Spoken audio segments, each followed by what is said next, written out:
One question posed here is, Assalamu alaikum. My name is Ziyad. Ahlan wa sahlan.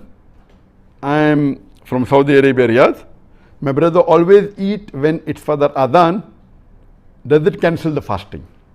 And a similar question is already there in my data bank. I'll just join both the questions so that we can answer most of it. There's a question asked by Ahmed, originally from Somalia, but living in New York. The adhan for Fajr started while I was having food in my mouth. I rushed to the sink and started drinking water to cleanse my mouth and quench my thirst while the adhan was taking place on the phone. Is my fasting valid? Please answer this question in detail if time permits you. May Allah reward you endlessly. I love you for the sake of Allah. I love you too for the sake of Allah.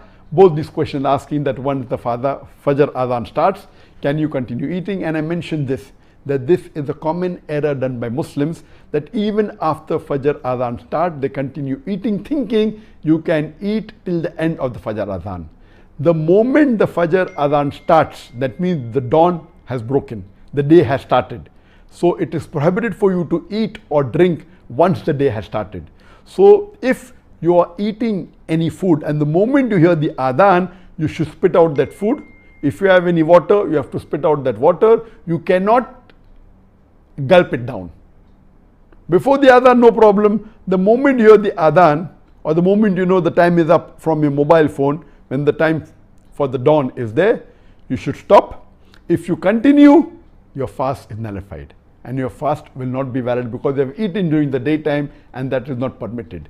So I request all the Muslims that see to it, you stop. Now today the mobile is available, you can link your mobile to the satellite and be accurate to the second. So see to it that you stop eating and drinking at least half a minute before, a few seconds before, or a minute before. Not too much early, because the later you have your suhoor, the more sawab. So a few seconds before, or half a minute, or 1 minute, it is the best. And do not eat once you hear the adhan. There are many people who are sending messages here. Brother Abdul Qadir from Bhuyan, he says, Assalamu alaikum, wa alaikum assalam. Brother Abdul Mirza Farooq, Muhammad Haj Irfanuddin, Raqib Hassan, Ashar Habib Abbas, Alex Midor, Kara Tore, most of them saying salam. Wa alaikum assalam to all of you. They are praying for me. May Allah, Ameen, may Allah accept your prayers. There is R.K. Khan, Munawwar Hussain Chaudhry, long live. Sayyid Badrul Arshad, Jaya Chakrabarti, all of you, wa alaikum assalam. Thank you for your du'as. May Allah accept it. My du'as to you also. The next question is by Anas Sayyid from Saharanpur, India. Can the intention of fasting be made on the first day of the whole month of Ramadan, or is it necessary to make an intention every day? Yes, the intention of fasting can be made on the first night of Ramadan, not the first day. The intention will be made the night before. So the first day is incorrect, the first night. Yes, you can make intention on the first night of the Ramadan to keep fasting for all the days of Ramadan, it's valid. Or you can make every night, or some nights, if you make first night, it's the best, so that you don't have to make it every time, make the intention. And after that also, if you make every night before the day starts, but making intention is a fard for the Ramadan fast. The next question is by Sister Shireen from Johannesburg, South Africa.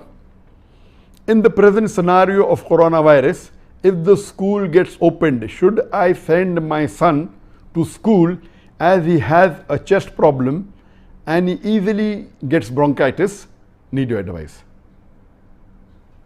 I'm aware that most of the schools in most part of the world, they're closed, and maybe after a few weeks or a few months, when the surge of the coronavirus dies down, when the hype goes down, the schools will open. She's asking a question that if her son has got bronchitis and chest problems, should she send her child to school? And as you may be aware, that COVID-19, that is coronavirus disease 2019 or SARS-CoV-2. The full form is Severe Acute Respiratory Syndrome Coronavirus 2. This means it is a respiratory syndrome. It affects the upper respiratory tract of the human beings. And if those people who have upper respiratory tract already, it's more chances they'll get affected, and if they get affected, it can be more fatal. So if your son is having this disease, it is preferable that he delays, should go a bit more late, so that the surge and the cases is completely low and the curve of this coronavirus COVID-19 is flattened. It's better. I would advise you that you show him to a doctor in your city and check him up and take his advice before sending your son to school.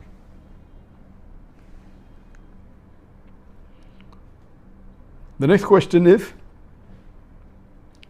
by Wahid Khan.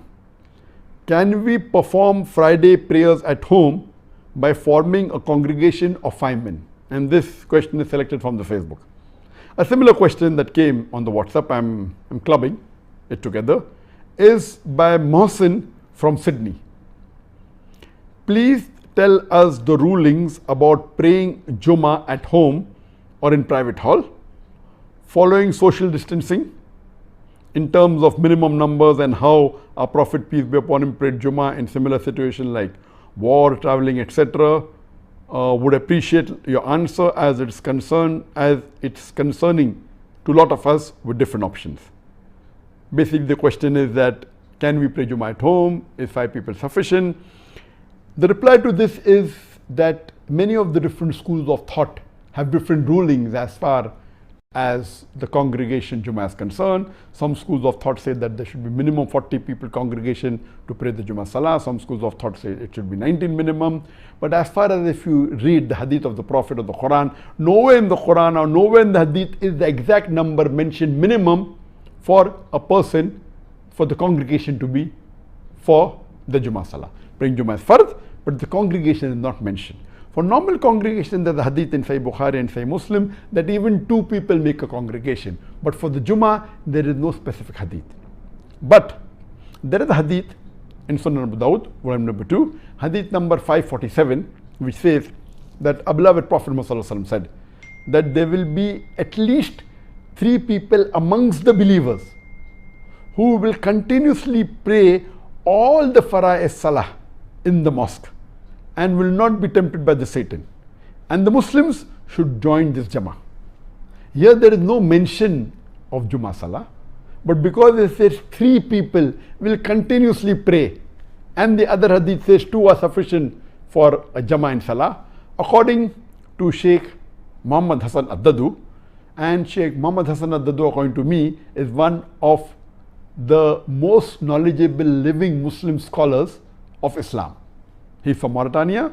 Now he's living in Turkey, in Istanbul, and I know him very closely. I've met him several times, and he is one of the most knowledgeable, according to me, amongst the living Islamic scholars. And he says that for Jummah, minimum 3 people are required in congregation. And he quotes the same hadith of Sunan Abu Dawud, volume number 2, hadith number 547, that 3 people are there for the Jummah. And he says that one of them should be the Imam, one can be the Muezzin, and one the Muqtadi. So minimum 3 people are required for praying the Jummah Salah. What did the Prophet do? Yes, praying Jummah, of course. You can pray Jummah in the mosque, and that's the preferred place. But if you're traveling, you can also pray Jummah in an open place. And we see that in the seerah of the Sahabas and of the Prophet that you can pray. Now of the situation of the lockdown, because of COVID-19, when most of the people have to stay at home, there was fatwa given by many scholars, including by Sheikh Muhammad Hassan Dadu, that if the mosques have been closed down by the government and you cannot pray your Salah, then read your normal 5-time Salah at home. Even 2 people are sufficient for the 5-time Salah. And for the Jummah Salah, let there be 3 people. The requirement for minimum requirement for Jummah Salah is there should be 3 adult Muslim males. I repeat, 3 adult Muslim males. They can be children and ladies, no problem, but the minimum in the congregation should be 3 adult Muslim males One of them can be the imam, one can be the muazzin, and the third person. If there are minimum 3, there can be more. And if one person gives the khutbah and does the requirement of a khutbah and leads the salah, then the salah is accepted. And it is in this situation, Sheikh Muhammad Hassan Dadu said that if you cannot go to the mosque because of the lockdown, see to it that you don't miss this opportunity, pray the Jummah at home with at least 3 people's gathering, and hope that answers the question.